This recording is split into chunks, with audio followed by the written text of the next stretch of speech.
السلام علیکم۔ میں نے کمرے میں 2 خفیہ کیمرے نصب کر دیے تھے، اگرچہ یہ انتہائی غیر اخلاقی حرکت تھی، مگر میں اپنے سے اوپر موجود لوگوں کے ہاتھوں مجبور تھا، اور یہ جیلر صاحب کی خواہش تھی کہ میں اس کمرے میں کیمرے لگاؤں جہاں اب سے کچھ دیر بعد ایک قیدی کو اس کی بیوی سے ملاقات کروائی جانی تھی۔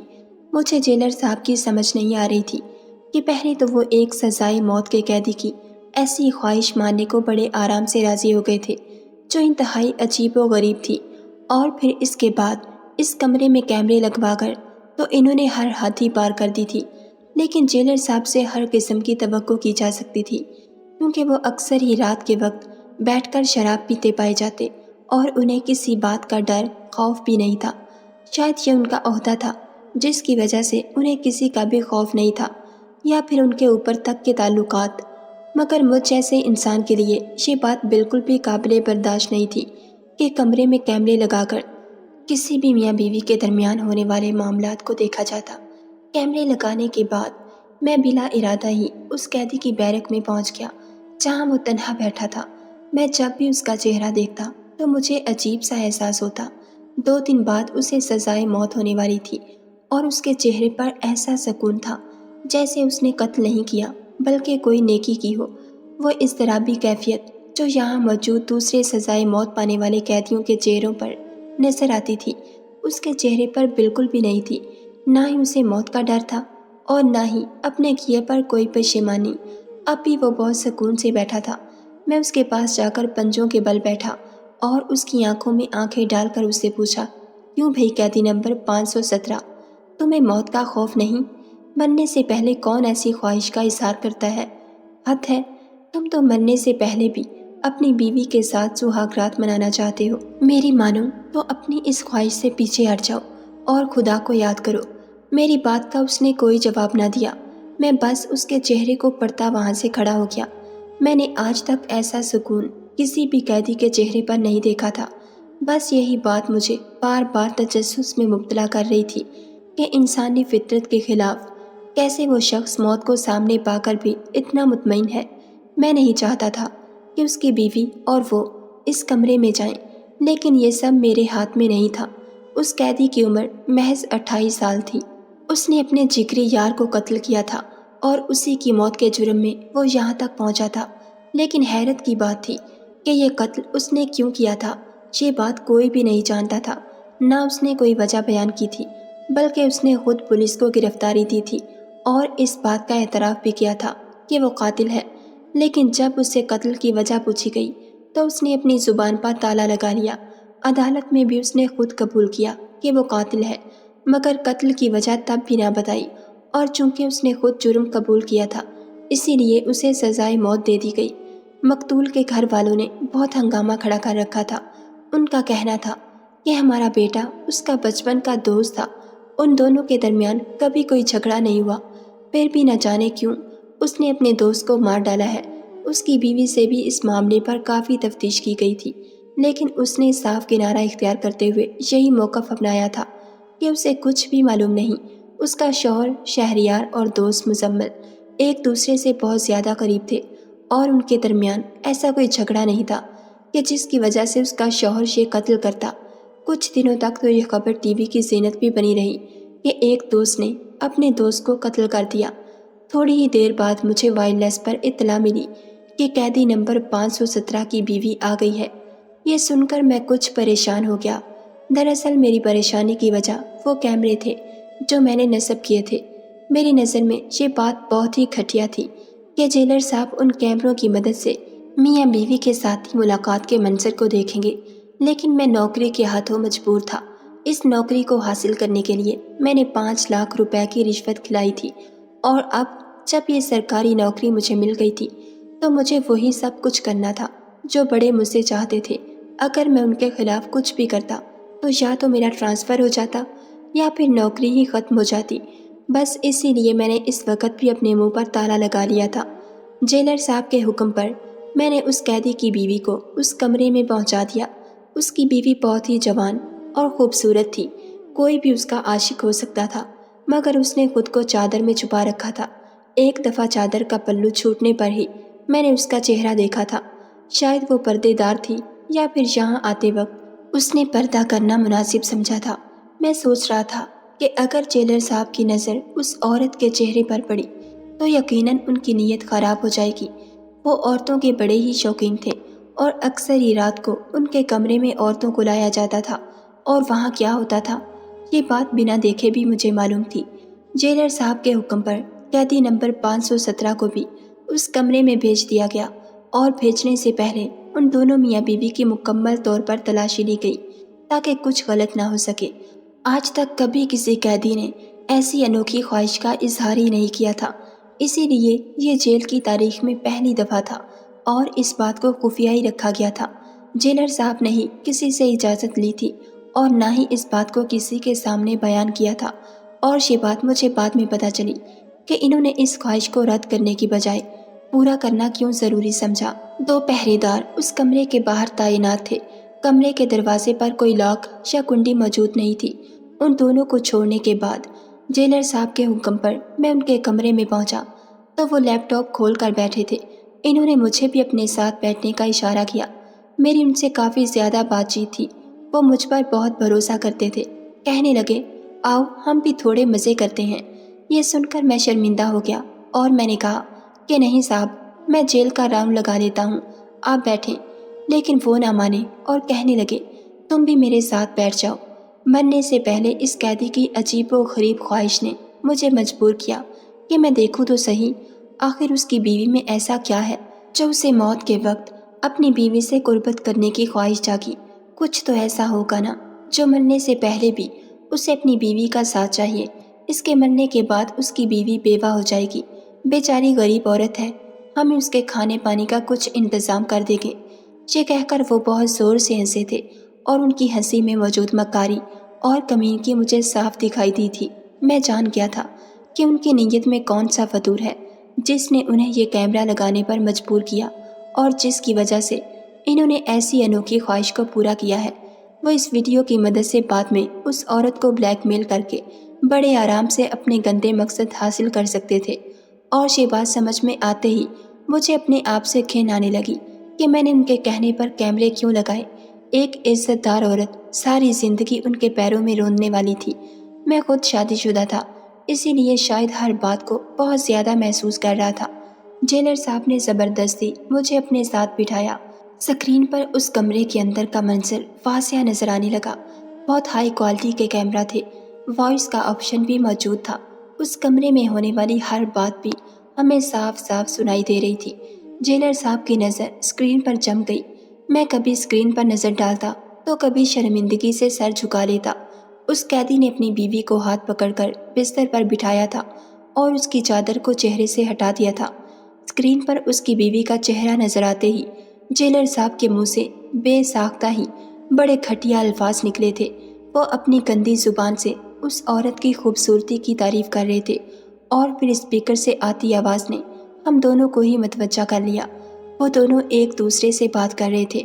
لامحالہ میری نظر بھی اسکرین پر جم گئی، اور پھر جو منظر ہم نے دیکھا، ہماری چیخیں نکل گئیں۔ اس قیدی کی بیوی نے قربت کے دوران ایسی حرکت کی جو شاید کوئی بھی عورت نہیں کر سکتی۔ وہ تو اپنے شوہر سے بھی زیادہ طاقتور نکلی، اور دیکھتے ہی دیکھتے اس نے اپنے شوہر کو اب سمجھ آیا تھا کہ اس کے شوہر نے آخری خواہش میں اپنی بیوی کے ساتھ قربت کی خواہش کا اظہار کیوں کیا۔ جیلر صاحب فوراً اس کمرے کی طرف دوڑ پڑے۔ میں بھی ان کے پیچھے پیچھے بھاگا، اور جب ہم کمرے میں داخل ہوئے تو وہ قیدی بستر پر پڑا تھا اور اس کی سانس دھونکنے کی طرح چل رہی تھی، اور اس کی بیوی جو نیم برہنہ سے لباس میں تھی، اس نے جلدی سے اپنے وجود کو چادر میں چھپا لیا اور اپنے لباس کو درست کرنے لگی تھی۔ جیلر صاحب نے آؤ دیکھا نہ تھا اس عورت کا ہاتھ پکڑا اور اسے کھینچتے ہوئے اپنے کمرے میں لے گئے، اور میں اس قیدی کے پاس کھڑا رہ گیا۔ وہ چیختے ہوئے مجھ سے پوچھ رہا تھا کہ اس کی بیوی کو کیوں لے جایا جا رہا ہے، لیکن میں اس کے اس سوال کا جواب نہیں دے سکتا تھا، کیونکہ میں جانتا تھا کہ اب جیلر صاحب اس عورت کے ساتھ کیسا سلوک کریں گے۔ جو کچھ اس عورت نے اپنے شوہر کے ساتھ کیا تھا، اس کے بعد تو جیلر صاحب اسے کسی صورت بخشنے والے نہیں تھے۔ میں نے اس قیدی کو بیٹھنے کا اشارہ کیا اور خود بھی اس کے سامنے بیٹھ گیا۔ یہ پہلی دفعہ تھا جب میں نے آج اس کی آواز صحیح طرح سے سنی تھی، ورنہ وہ کبھی بات ہی نہیں کرتا تھا۔ میں نے اس سے کہا کہ اپنے بارے میں سب کچھ سچ سچ بتاؤ، اور تم نے یہ گناہ کیوں کیا یہ بھی بتا دو۔ اس نے پھر خاموشی سے سر جھکا لیا تو میں نے اس سے سختی سے کہا کہ جو کچھ بھی اس کمرے میں تم دونوں میاں بیوی کے درمیان ہوا وہ سب کیمرے میں ریکارڈ ہے۔ اگر تم اپنے جرم کی وجہ نہیں بتاؤ گے تو یہ ریکارڈنگ دنیا کے سامنے پیش کر دی جائے گی، تمہاری بیوی کی عزت پامال ہو جائے گی، دنیا دیکھے گی کہ تم دونوں کے درمیان کیا ہوا ہے۔ اسی لیے بہتر ہے کہ تم مجھے وہ وجہ بتا دو جس وجہ سے تم یہاں ہو، اور یہ بات بھی بتاؤ کہ تم نے کیوں آخری خواہش کے طور پر اپنی بیوی کو یہاں بلوایا۔ ریکارڈنگ والی بات سن کر اس قیدی کے چہرے پر ایک عجیب سا تاثر پیدا ہوا تھا، اور پھر اس نے آہستہ آہستہ ہر بات بتانی شروع کر دی۔ اس کا نام شہریار تھا، وہ کراچی کے ایک پسماندہ علاقے سے تعلق رکھتا تھا، اور بچپن سے ہی اس کی اور مزمل کی بڑی گہری دوستی تھی۔ اس کے لیے اس کا دوست اس کی زندگی تھا، اور اپنے دوست کے بغیر وہ کبھی کوئی قدم نہیں اٹھاتا تھا۔ دونوں دوستوں نے نہ صرف تعلیم ایک ساتھ حاصل کی بلکہ ایک ہی کمپنی میں نوکری بھی کرنے لگے۔ نوکری کچھ بہتر ہوئی تو گھر والوں نے شادی کے بارے میں بات کی، اور پھر اس کی والدہ نے اپنی پسند سے ہی اس کے لیے ایک لڑکی کا انتخاب کر لیا، اور اس طرح شہریار کی زندگی میں اس کی بیوی نور آ گئی۔ خوب دھوم دھام سے ان دونوں کی شادی ہوئی، اور اس کی شادی پر اگر کوئی سب سے زیادہ خوش تھا تو وہ اس کا دوست مزمل تھا۔ نور اپنے ساتھ اپنی اچھی قسمت بھی لے کر آئی، اور شہریار کا پروموشن ہو گیا۔ مزمل اسی جگہ پر رہ گیا جہاں وہ پہلے تھا، کیونکہ مزمل کا دھیان نوکری سے کہیں زیادہ دوسری چیزوں پر تھا، شاید اسی لیے وہ ترقی بھی نہیں کر سکا تھا۔ شہریار کی والدہ دوسرے شہر بڑے بیٹے کے پاس چلی گئیں، جہاں شہریار اور اس کی بیوی نور ہی رہ گئے تھے، اور نوکری پر زیادہ دیر ہونے کی وجہ سے شہریار کو گھر کے چھوٹے موٹے کاموں کا مسئلہ ہونے لگا تھا۔ چونکہ مزمل کی پروموشن نہیں ہوئی تھی، اسی لیے اس پر دفتری کاموں کا دباؤ بھی زیادہ نہیں تھا۔ اسی لیے شہریار اپنے گھر کے کام کاج کا اس سے کہتا، اور اسے پیسے دے کر نور کو سودا سبزی منگوا دیتا۔ سب کچھ بالکل ٹھیک چل رہا تھا، کوئی پریشانی نہیں تھی، لیکن پھر نور کا رویہ آہستہ آہستہ تبدیل ہو گیا۔ وہ ہر وقت پریشان نظر آتی، شہریار سے بات کرنے سے بھی کتراتی۔ ان دونوں کے درمیان عجیب سی دوری پیدا ہو گئی تھی، گھر میں بھی خاموشی رہنے لگی تھی۔ شہریار اس بات کو بہت زیادہ محسوس کر رہا تھا کہ نور مستقل پریشان ہے، لیکن اس کے پوچھنے پر بھی نور نے کبھی کوئی جواب نہ دیا۔ اور پھر ایک دن جب شہریار نے سختی سے نور سے پوچھا کہ کیا مسئلہ ہے، تو اس نے ایسی بات کہی جو شہریار کے وہم و گمان میں بھی نہیں تھی۔ اس نے بتایا کہ مزمل اس پر بری نظر رکھتا ہے اور اسے پریشان کرتا ہے۔ یہ سن کر شہریار غصے میں آ گیا۔ اسے اپنی بیوی بہت عزیز تھی، لیکن ساتھ ہی مزمل کی دوستی پر بھی پورا اعتبار تھا۔ وہ کہنے لگا، تمہیں کوئی غلط فہمی ہوئی ہے، لیکن نور کا کہنا تھا کہ اس نے خود اس بات کو محسوس کیا ہے۔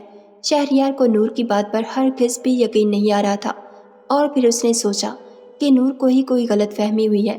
معمول کے مطابق اس نے اگلے دن بھی مزمل کو پیسے دے کر کچھ سودا بتا دیا جو اسے دفتر سے واپسی میں خریدتے ہوئے نور کے گھر پہنچانا تھا۔ مزمل خوشی خوشی پیسے لے کر نکل گیا تو شہریار کے دل میں یہ بات آئی کہ اسے بھی پیچھے جا کر دیکھنا چاہیے کہ نور ٹھیک کہہ رہی تھی یا پھر اسے کوئی غلط فہمی ہوئی ہے۔ مزمل کے پیچھے جب شہریار گھر پہنچا تو اس کے ہوش و حواس ٹھکانے آ گئے۔ وہ ڈرائنگ روم کے دروازے پر ہی رک گیا۔ مزمل اور اس کی بیوی ڈرائنگ روم میں بات کر رہے تھے، اور ان دونوں کی باتوں نے شہریار کو ہکا بکا کر دیا تھا۔ نور کہہ رہی تھی کہ بس مزمل، بہت ہو گیا، اب تم اپنی حد میں رہو، اور مزمل اس سے کہہ رہا تھا کہ اگر نور نے اس کی بات نہ مانی تو وہ زبردستی اپنی ہر حد پار کر گزرے گا۔ ایک لمحے میں ہی شہریار کی نظر میں دودھ کا دودھ اور پانی کا پانی ہو گیا۔ وہ جان گیا کہ نور جو کچھ کہہ رہی تھی وہ سب کچھ سچ تھا۔ نور کی پریشانی کی وجہ بھی اسے سمجھ آ گئی تھی، لیکن اس میں اتنی ہمت نہیں تھی کہ وہ ان دونوں کے سامنے جاتا۔ جس دوست پر اسے بہت مان تھا، جس پر بھروسہ کر کے وہ اسے اپنے گھر بھیجا کرتا تھا، اسی دوست نے اس کی پیٹھ پر خنجر گھونپا تھا۔ مزمل کی خاطر تو اس نے نور کی ہر بات کو بھی جھٹلا دیا تھا۔ وہ واپس الٹے قدموں گھر سے باہر نکل گیا۔ اس بات کو 2 دن گزر گئے تھے۔ شہریار کے دل میں ایک آگ سی جل رہی تھی۔ اس نے اپنی بیوی نور کو رہنے کے لیے میکے بھیجا، اور خود دفتر سے واپسی میں مزمل کو اپنے ساتھ اپنے گھر لے آیا۔ وہ مزمل سے جاننا چاہتا تھا کہ اس نے ایسا کیوں کیا، لیکن جب یہی بات اس نے مزمل سے پوچھی تو مزمل نے جو کچھ اس سے کہا وہ سن کر اسے مزید غصہ آ گیا۔ مزمل نے نور پر الزام لگایا تھا کہ نور اسے جان بوجھ کر اپنی طرف راغب کرتی ہے اور وہ ایک اچھی عورت نہیں۔ مزمل نے شہریار کو بتایا کہ نور کے پہلے بھی کئی لڑکوں کے ساتھ چکر تھے، اس کا کردار ٹھیک نہیں۔ یہ سن کر شہریار طیش میں آ گیا۔ اپنی بیوی کے حوالے سے ایسی باتیں اس سے برداشت نہ ہوئیں اور اس نے غصے میں مزمل کو مارنا شروع کر دیا۔ مزمل جوان مرد تھا، اس نے بھی پلٹ کر ہاتھ اٹھایا تو شہریار نے غصے میں وہاں رکھی فروٹ کاٹنے والی چھری اٹھا کر اس پر وار کیا، اور یہ سب کچھ اتنا اچانک ہوا کہ سیدھے مزمل کی شہرک ہی کٹ گئی۔ کچھ ہی لمحوں میں مزمل نے اسی کمرے میں دم توڑ دیا، اور جب شہریار کو ہوش آیا تو سب کچھ ختم ہو چکا تھا۔ اس نے خود ہی پولیس کو فون کر کے اطلاع دی، کیونکہ وہ کوئی عادی مجرم نہیں تھا، وہ خود بھی صدمے میں تھا کہ اس نے یہ کیا ہے۔ اور پھر شہریار نے خود ہی اپنا گناہ قبول کرتے ہوئے اپنے آپ کو پولیس کے حوالے کر دیا۔ جس کسی کو بھی یہ خبر پتہ چلی کہ مزمل کو شہریار نے قتل کیا تو وہ حیران رہ گیا۔ ان دونوں کی دوستی کی مثال تو ایک زمانہ دیا کرتا تھا، اسی لیے کسی کو بھی یقین نہیں آ رہا تھا، نہ شہریار کے گھر والوں کو اور نہ ہی مزمل کے گھر والوں کو۔ پولیس نے تفتیش کا دائرہ بڑھایا، لیکن کوئی ایسی بات پولیس کو پتہ نہ چل سکی جو اس قتل کی وجہ ہوتی۔ لاکھ پوچھنے پر بھی شہریار نے قتل کے پیچھے کی کوئی وجہ پولیس کے آگے بیان نہیں کی، اور نہ ہی عدالت میں۔ پولیس نے نور کے بھی بیانات لیے تھے، لیکن وہ اس وقت گھر پر ہی موجود نہیں تھی، وہ اپنے میکے گئی ہوئی تھی، اسی لیے اسے بالکل بھی اندازہ نہیں تھا کہ شہریار نے مزمل کو کیوں مارا۔ اس نے مزمل کے خلاف تھوڑا بہت شہریار کے کانوں میں زہر انڈیلا تھا، لیکن اسے یہ اندازہ نہیں تھا کہ شہریار شے کر گزرے گا۔ اپنی عزت کو بچانے کے لیے اس نے پولیس کے آگے کوئی بات نہیں کہی تھی۔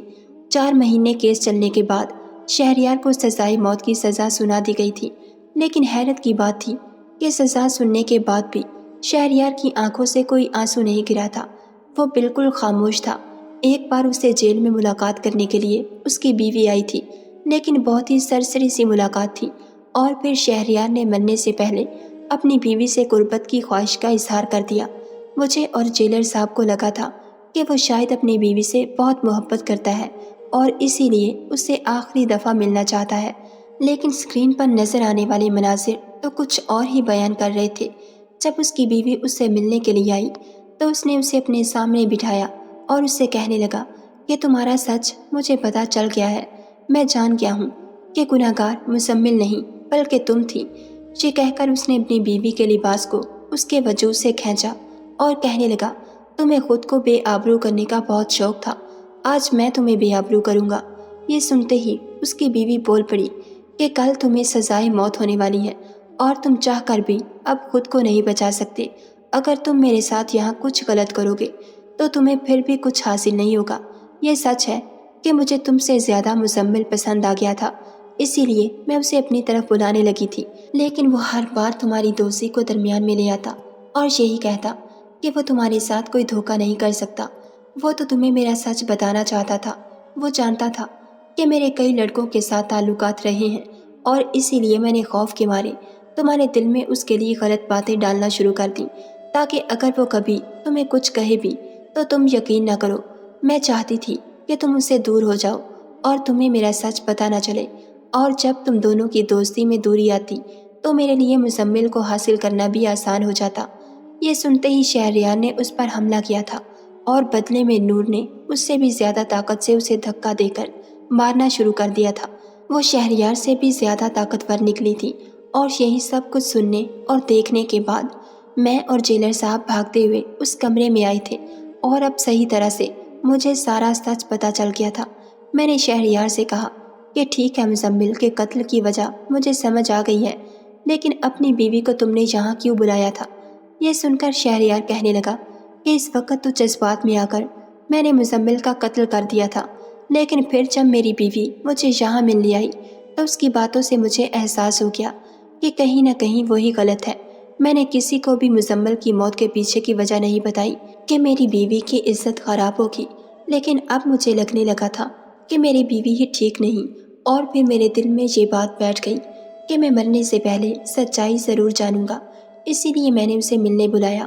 لیکن اگر وہ میرے سامنے آ کر اپنا سچ قبول بھی کرتی تو بھی مجھے کوئی فائدہ نہ ہوتا، اسی لیے میں نے بیوی سے قربت کی بات کی، کیونکہ اتنے دنوں میں میں جیلر کی فطرت سے اچھی طرح واقف ہو گیا تھا۔ میں جانتا تھا کہ وہ ہم دونوں میاں بیوی کو دیکھنے کے لیے یہاں کیمرے ضرور رکھوائے گا اور اس طرح میرا سچ کیمروں میں ریکارڈ ہو جائے گا اور میرا یقین بالکل صحیح ثابت ہوا۔ میں جانتا ہوں کہ یہاں کیمرے لگے ہوئے ہیں اور ہر بات کیمروں میں ریکارڈ ہو چکی ہے۔ وہ کہنے لگا کہ مجھے سزائے موت سے نہیں بچنا۔ مجھے افسوس ہے کہ میں نے اپنے بچپن کے دوست کی بات پر اعتبار نہیں کیا۔ میری وجہ سے وہ اس دنیا سے چلا گیا، لیکن اب میں چاہتا ہوں کہ میری بیوی کو بھی اس کے گناہ کی سزا ملے۔ وہی تھی جس نے ہم دونوں کے درمیان نفرت کا یہ بیج بویا۔ اس کی بات سن کر میں حیران رہ گیا تھا۔ وہ بہت ہی زیادہ چالاک تھا۔ جیلر کی فطرت کو بھانپ کر اس نے یہ سارا کھیل کھیلا تھا اور وہ کامیاب بھی ہو گیا تھا۔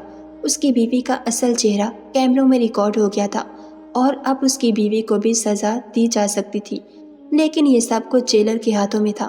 میں نے قیدی نمبر 517 کو واپس اس کی بیرک میں بند کر دیا تھا۔ اگلے دن اسے سزائے موت ہونی تھی۔ میں واپس جیلر صاحب کے کمرے میں پہنچا تو ان کے کمرے کا دروازہ بند تھا۔ میں جانتا تھا کہ وہ اتنی آسانی سے اب اس عورت کو نہیں بخشیں گے، نہ صرف اپنی گندی نیت کو پورا کریں گے بلکہ اسے سزا بھی دلوائیں گے۔ میں خاموشی سے وہاں سے ہٹ کر جیل کے راؤنڈ پر نکل گیا اور سوچ رہا تھا کہ ایک عورت کتنی زندگیاں برباد کر سکتی ہے۔ اب تک نور نے نہ جانے کتنے لڑکوں کی زندگی خراب کی تھی اور آخر میں اس نے اپنے شوہر کو ہی سزائے موت کی دہلیز پر پہنچا دیا تھا۔ یہ سب کچھ کرنے کے بعد وہ خود بھی نہیں بچ سکی تھی۔ پتہ نہیں اب جیلر صاحب کے کب تک اسے اذیت کا نشانہ بنانے والے تھے۔ شاید اب وہ بھی یہاں آنے والی عورتوں کی لسٹ میں شامل ہونے والی تھی، یا پھر اسے بھی کسی جیل کی کوٹری میں ڈالا جانا تھا۔ یہ بھی ممکن تھا کہ اس پر جیلر صاحب کی طرف سے کیس کروا دیا جاتا، کیونکہ اس کا کنفیشن کیمروں میں ریکارڈ تھا۔ اس جیل میں نوکری کرتے ہوئے میں نے ایک بات بہت اچھی طرح سمجھ لی تھی کہ زیادہ تر جرم جذبات میں آ کر اور سچ جانے بغیر ہی کیے جاتے ہیں۔ اسی لیے میں یہ بات ضرور کہنا چاہوں گا کہ کوئی بھی قدم اٹھانے سے پہلے انسان کو ایک دفعہ سچائی ضرور جاننی چاہیے۔ آپ لوگوں کا کیا خیال ہے؟ کیا جو کچھ شہریار نے کیا وہ ٹھیک تھا، یا پھر نور کو بدترین سزا ملنی چاہیے؟ ناظرین، اگر آپ کو ہماری ویڈیو پسند آئی ہے تو لائک اور شیئر ضرور کیجیے، اور ایسی مزید ویڈیوز دیکھنے کے لیے ہمارے چینل کو سبسکرائب کر لیجیے۔